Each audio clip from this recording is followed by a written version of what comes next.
guys! Welcome back to my YouTube channel! Another day, another vlog na naman tayo for today's video! And for today's video guys, nandito tayo ngayon sa downtown para i-tour kayo sa isa sa tourist attraction dito sa Calgary guys.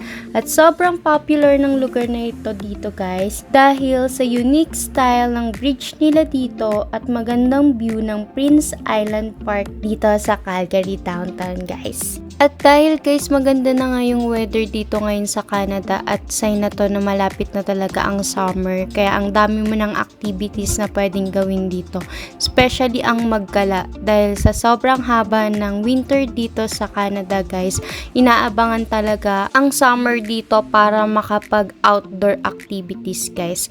Quick tour lang to sa Prince Island Park guys. Since nandito na rin kami, itutour na namin kayo dito sa napakagandang park dito sa downtown Calgary kung saan nag-hold sila ng mga largest event throughout the year including the Canada Day Celebration and Calgary Folk Festival. At dito nyo rin pala makikita guys sa Prince Island Park guys yung isa sa mga iconic bridge dito sa Calgary guys, which is yun yung Peace Bridge. Makikita nyo sa video na to kung anong itsura ng Peace Bridge kapag gabi.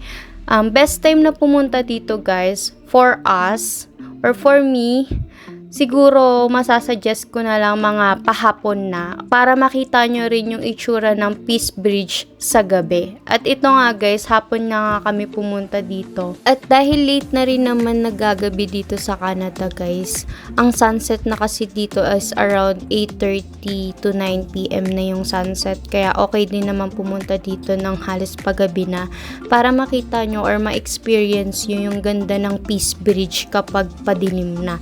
Sobrang lawak din nga pala ng Prince Island Park guys kasi meron lang naman siyang area na 20 hectares. So open siya ng 5 AM to 11 PM guys. Sa downtown siya makikita guys. At kung gusto niyo lang mag-chill or mag-relax, maglakad, pwede kayong pumunta dito guys. At ito na nga guys ang itsura ng Peace Bridge sa gabi guys.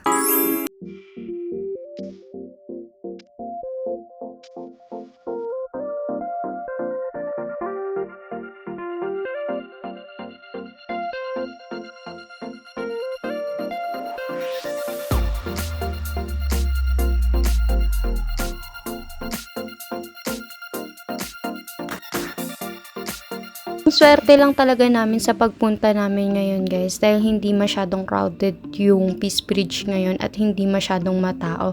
Since park to, marami talagang tao nagpupunta dito. Pero this time guys, ang swerte namin dahil wala masyadong tao at nasulit talaga namin ang tour dito sa Peace Bridge guys. Quick tour lang talaga to guys. Gusto ko lang ipakita sa inyo kung ano itsura ng Peace Bridge sa gabi. At dito nga guys, pauwi na kami dito kasi paggabi na rin. So guys, this is it for today's video. Thank you for watching and I hope you see you on my next vlog, and don't forget to hit the subscribe button for more food trip and travel vlogs with me. Bye!